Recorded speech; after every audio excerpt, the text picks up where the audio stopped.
Right. Janasena party నుంచి శివపార్వతి గారు ఉన్నారు. శివపార్వతి గారు ఏం చెప్తారంటే, ఏదైతే ప్రాయశ్చిత్త దీక్ష పవన్ కళ్యాణ్ గారు చేస్తూ ఉన్నారు అంటే, ఒక రాష్ట్రంలో ఒక ప్లేస్లో అంటే ఒక ఉప ముఖ్యమంత్రి స్థానంలో ఉన్నారు. రాష్ట్రంలో అందరినీ కాపాడాల్సినటువంటి బాధ్యత ముఖ్యమంత్రి గారికి, ఉప ముఖ్యమంత్రి గారికి, వీళ్ళందరికీ ఉంటుంది. ఈ నేపథ్యంలో ఉప ముఖ్యమంత్రి స్థానంలో ఉన్నారు ఆయన. సో ఈ నేపథ్యంలో రాష్ట్రంలో జరిగినటువంటి అపచారం ఇది, ఆ దేవదేవుడికి జరిగిన అపచారం నేపథ్యంలో అంటే గత ప్రభుత్వంలో జరిగినప్పటికీ అయినప్పటికీ కూడా ఇప్పుడు ఉన్నారు కాబట్టి దీనికి సంబంధించి ఏదైతే ప్రక్షాళన దీక్ష అంటూ కూడా పవన్ కళ్యాణ్ గారు చేస్తారు, దాన్ని కూడా విమర్శిస్తున్నారు. సో సదుద్దేశంతో చేస్తున్నటువంటి ఇట్లాంటి దీక్షలను కూడా విమర్శించడాన్ని, అదేవిధంగా ఏదో మెట్లు గడగడాన్ని, దానికి సంబంధించి కూడా విమర్శించడాన్ని, ఏదో విధంగా పోలికలు పెట్టడం, అదేవిధంగా ఇంకా కూడా ఈ ఆలయాలపైన, రథాలపైన దాడులు ఇంకా కొనసాగుతున్నాయి అప్పటి వైసీపీ పార్టీకి సంబంధించి. ఏం చెప్తారు? పవన్ గారు, ముందుగా మీకు ప్యానెల్లో ఉన్న యామిని గారికి, ప్రసాద్ గారికి, అలాగే ఏబిఎన్ వీక్షకులకి గుడ్ ఈవినింగ్ అండి. ఈ వైఎస్ఆర్సీపీ పార్టీ వచ్చిన దగ్గర నుంచి పడిందే హిందుత్వం మీద, మతాల మీద, గుళ్ళు మీద, టెంపుల్స్ మీద అండి. వీళ్ళు చేసే పనే ఇది. ప్లాన్డ్ గా హిందువుల మీద జరుగుతున్న దాడిగా అభివర్ణించవచ్చు అనమాట. వైఎస్ఆర్సీపీ పార్టీకి దేవుడన్నా ఎలాంటి భక్తి గాని, గౌరవం గాని, భక్తి శ్రద్ధలు గాని లేవు.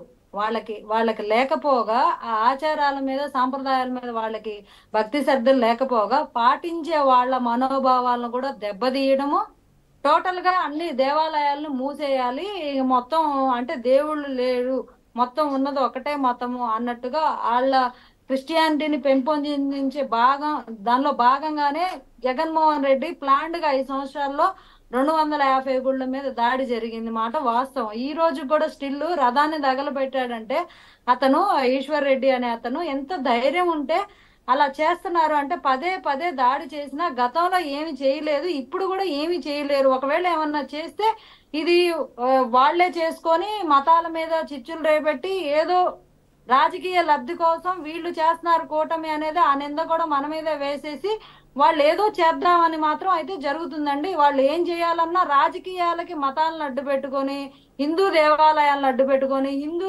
దేవుళ్ళ మీద దాడి చేయడం అయితే ఇది చాలా దౌర్భాగ్యకరం.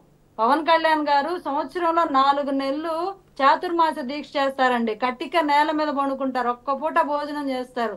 ఒక విష్ణు భక్తుడిగా ఆయనకి స్వామివారికి సమర్పించే ప్రసాదంలో ఈ రకమైన కల్తీ, జంతు అవశేషాలు ఉన్న కల్తీ నెయ్యిని వేసి ఆయన దానిని అతనికి స్వామివారికి ప్రసాదంగా నైవేద్యం ఇస్తున్నారు అంటే ఇది ఎంత ఆవేదన, మనోవేదన కలిగిస్తుందండి.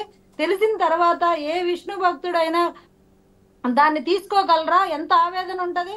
ఉంది కాబట్టి ఇలా జరిగింది, మా దృష్టికి రాలేదు, ఇప్పుడు తెలుసుకున్నాము, దీనికి మమ్మల్ని క్షమించు అని చెప్పి స్వామివారికి ప్రాయశ్చిత్తంగా ఆయన ప్రాయశ్చిత్త దీక్ష చేస్తుంటే వీళ్ళకి గౌరవం, అసలు భక్తి అనేది లేదండి. బరి తెగించున్నారు. తెలుసో తెలియకో ఎంతో మందికి మనం కూడా పంచున్నాం కదా, లడ్డూలు ఇచ్చున్నాము, ఇవన్నీ చేస్తున్నాం కదా ప్రసాదం, మనం కూడా పంచున్నాం, తెలుసుకోలేకపోయాము, ఇప్పటికి లేటుగా తెలుసుకున్నాము అనే బాధ కూడా ఉంది. అదే ముందు రాగానే తెలుసుకున్నట్లయితే దీనికి ఏదో ఒకటి చేసేవాళ్ళము. ఇప్పుడు దాకా మనము అంటే దాదాపు 100 రోజులు గడిచిన తర్వాత బయటకు వచ్చేసరికి అప్పుడు మనం ఏం చేయలేకపోయామనే బాధ కూడా ఉంది, ఆవేదన కూడా ఉంది. సో ఇలాంటిది మరి ప్రాయశ్చిత్తం, ఒక విష్ణు భక్తుడిగా ఆయన అంటే మనకు తెలుసో తెలియకో పొరపాటు జరిగినప్పుడు భగవంతుడికి క్షమాపణ కోరుకోవడం అనేది ఒక సనాతన ధర్మం నేర్పిన లక్షణం.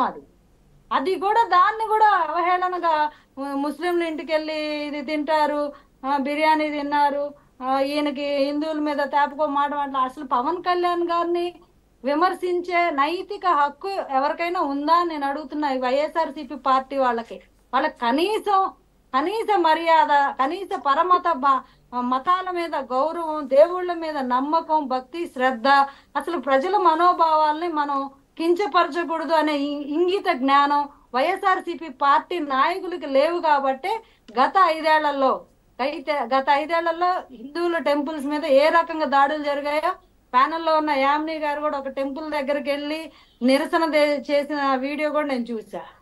ఇలాగా రథాన్ని తగలబెట్టినప్పుడు కానీ పెద్ద ఎత్తున హిందువులు బయటకు వచ్చి వాళ్ళ ఘోష బాధ ఎవరికి చెప్పాలండి? అసలు ఎంత బాధగా ఉంటది, ఎంత పరమ పవిత్రంగా మనం భావించుకుంటాము, మన దేవుడిని ఎంత భక్తి శ్రద్ధలతో కొలుస్తాము.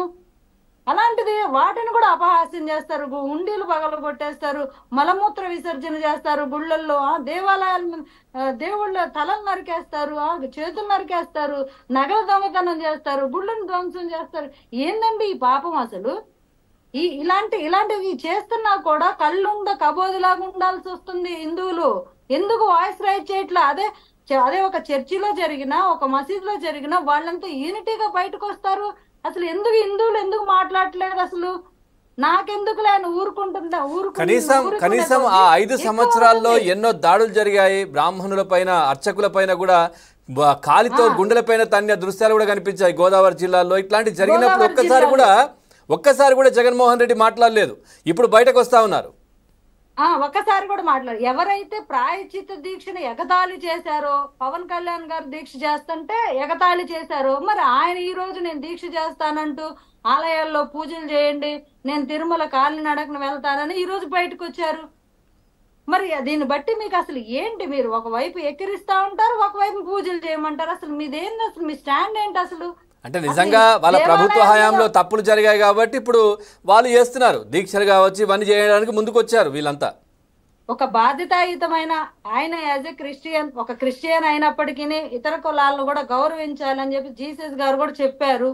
ఆయన దాన్ని ఫాలో అయ్యే వ్యక్తిగా ఒక విషయం తప్పు జరిగింది అనేది ల్యాబ్ రిపోర్ట్ లో ఇలాగా సస్పెక్టెడ్ థింగ్స్ ఉన్నాయి ఇంగ్రీడియంట్స్ లో అని వచ్చినప్పుడు ఆయన ఒక హుందాగా, ఒక బాధ్యతాయుతమైన మాజీ ముఖ్యమంత్రికి ఏం చెప్పాలి?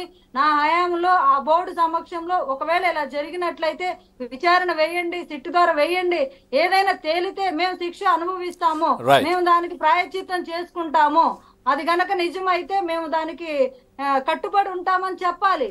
అలాంటిది పోయి రాజకీయాలు చేస్తున్నారు, మతాల మీద చేస్తున్నారు, దీన్ని అడ్డు పెట్టుకొని చేస్తున్నారు అని చెప్పి ఏదేదో చెప్పేసి ఇంకా రెచ్చగొట్టేలాగా వాళ్ళ వైఎస్ఆర్సీపీ పార్టీ పేటీఎం బ్యాచ్ కూలీలు సోషల్ మీడియా నిండా ఏ రకంగా హిందువుల మీద, ఏ రకం దేవాలయాల మీద ఇంత నీచంగా పోస్టులు పెడుతున్నారండి.